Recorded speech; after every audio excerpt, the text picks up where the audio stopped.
Hello friends, कैसे हैं आप लोग। सबको मेरा नमस्कार। सतगुरु कबीर साहब जी के विचार। हिंदू तुरक हटा नहीं माने, स्वाद सबन को मीठा। हिंदू बरत एकादशी साधे, दूध सिंघारा सेते। अन्न को त्यागे मन को न हटके, पारण करे सा गौती। तुरुक रोजा निमाज गुजारे, बिस्मिल बांग पुकारे।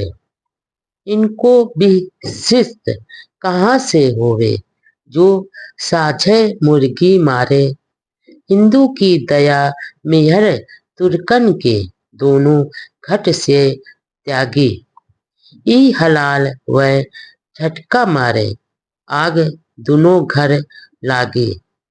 हिंदू तुरक की एक राय है, सतगुर सोई लखाए।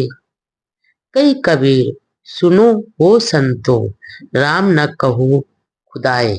सतगुरु कबीरदास जी कहते हैं कि हे संतो, हमने दोनों रास्ते देख लिया और हिंदू मुसलमान कोई भी अच्छी सीख नहीं मानते हैं और जीवा स्वाद के ही प्रेमी हैं।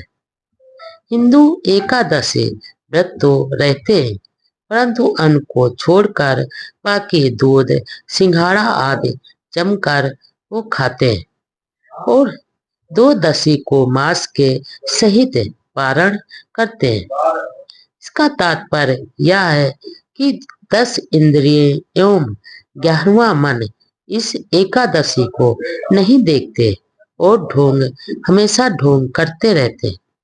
इसी प्रकार मुसलमान रमजान महीने में रोजा रहते हैं, एक दिन में व्रत, परंतु रात में जमकर वो सब खाते हैं।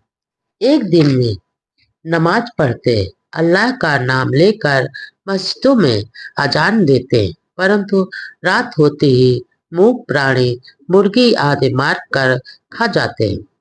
भला इन्हें कैसे स्वर्ग मिलेगा। हिंदू और मुसलमान दोनों ही निर्दयी हैं, क्योंकि मांसाहारी हिंदू भी मूक पशुओं का वध करते हैं और मुसलमान भी मूक पशुओं का वध करते हैं। यहाँ हाँ, यह बात और है कि हिंदू एक झटके में वध कर देते हैं और मुसलमान छुरी से गला रेत कर धीरे धीरे वध करते हैं। अर्थात दोनों ही क्रूरता की आग में जल रहे हैं, जबकि दोनों या संपूर्ण मानव जात का असली रास्ता दया और प्रेम का ही है और सच्चा सतगुरु वही पथ बतलाता है। सतगुरु कबीरदास जी आगे कहते हैं कि हे संतो, ना कहीं राम है ना कहीं खुदा है, बल्कि प्राणी ही भगवान है और हर प्राणियों पर दया करो, तभी कल्याण हो सकता, अन्यथा नहीं। बकरा मारे भैंसा पर धावे, दिल में दर्द न आए। कर स्नान तिलक दे बैठे, विधि सो देवी पुजाए। माँ राम पलक में बिन से, रुधि की नदी बहाई। अति पुनीत ऊंचे कुले कहिए, सभा माए अधिकाए। नित्य दीक्षा सब कोई मांगे, हंसी आवे मुई भाई। पाप कटन को कथन सुनावे, कर्म करावे नीचा। हम तो दोनों परस्पर देखा, यम लाए हैं धोखा। गाय बधे ते तुरक कहिए, नित्य बै क्या छोटे। कही कबीर सुनो हो संत, कली माँ ब्राह्मण खोटे।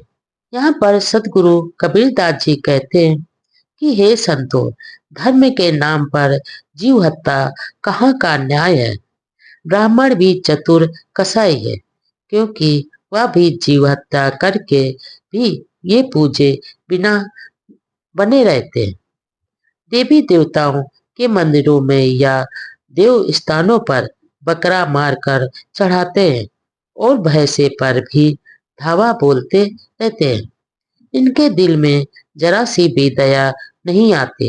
वैसे तो स्नान करते हैं, तिलक लगाते हैं, पूजा भी करते हैं और विधि पूर्वक पूजा आदि कर निर्जीव मूर्ति आदि के सामने जीव हत्या कर हमेशा करते रहते हैं और क्षण भर में खूनी मंजर खड़ा कर देते हैं। इनको ही उच्च कुल का और पवित्र माना जाता है और सभी जगह सभा आदि में इनकी ज्यादा इज्जत भी होती है। इन्हीं लोगों से सब दीक्षा भी मांगते हैं और चेले बन जाते हैं। आगे सदगुरु कबीरदास जी कहते हैं कि सब इन्हें पूज्य मानकर दीक्षा क्यों लेते हैं, परंतु मुझे तो हंसी आ रही है। स्वयं ही जीव वध ये कराते हैं और पाप कटने के लिए कथा भी सुनाते हैं।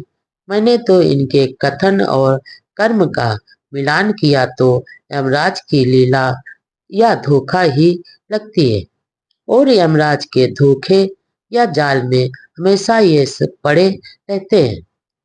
गाय मारने वाले को तुरक कहते हैं, परंतु अन्य पशुओं का वध करने वाले ब्राह्मण उनसे कम पापी नहीं है। संत गुरु कहते हैं कि हे संतों, जीव वध करने वाले ब्राह्मण भी यहाँ पर खोटे हैं।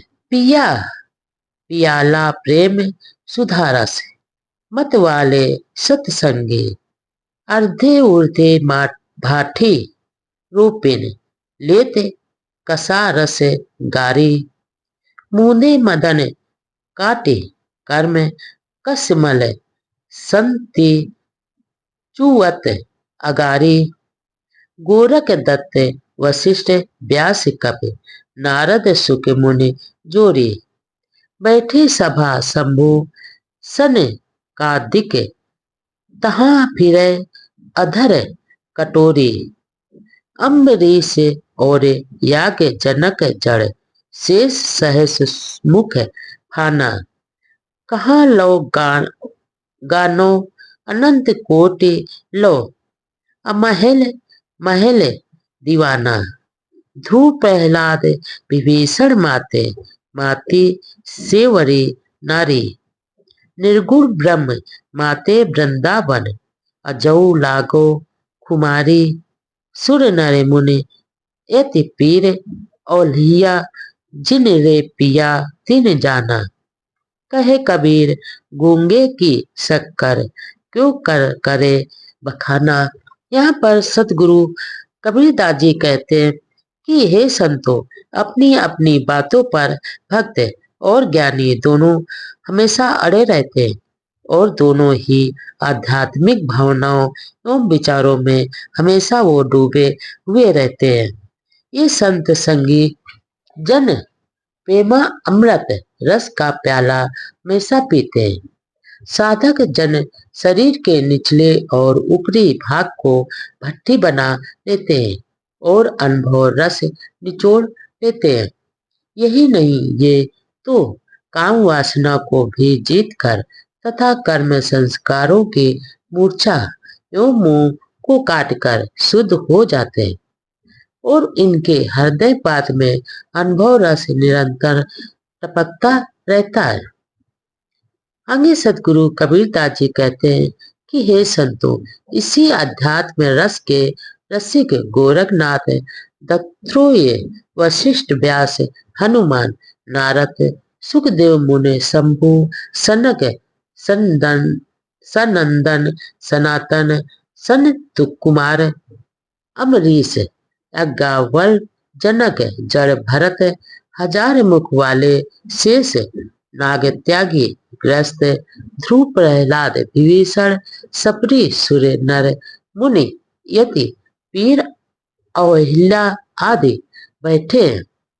उन सब के ओठों पर अमृत प्याला फिर रहा है।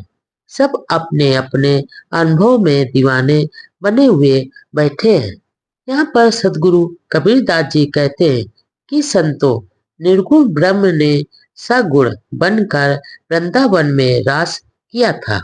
यही मानकर आज भी कृष्ण भक्त भक्ति में मत वाले रहते हैं। ज्ञानी योगी भक्त जो सच्चे दिल से अपनी अपनी साधना में तमन्नता से हमेशा लगे रहते हैं और वे ही अनुभव रस को जान सकते हैं। सदगुरु कबीरदास जी आगे कहते हैं कि यदि गूंगा व्यक्ति शक्कर खाए तो वह अपने स्वाद का अनुभव जानते हुए भी बता नहीं सकता। उसी प्रकार सच्चा साधक ही अनुभव कर सकता है।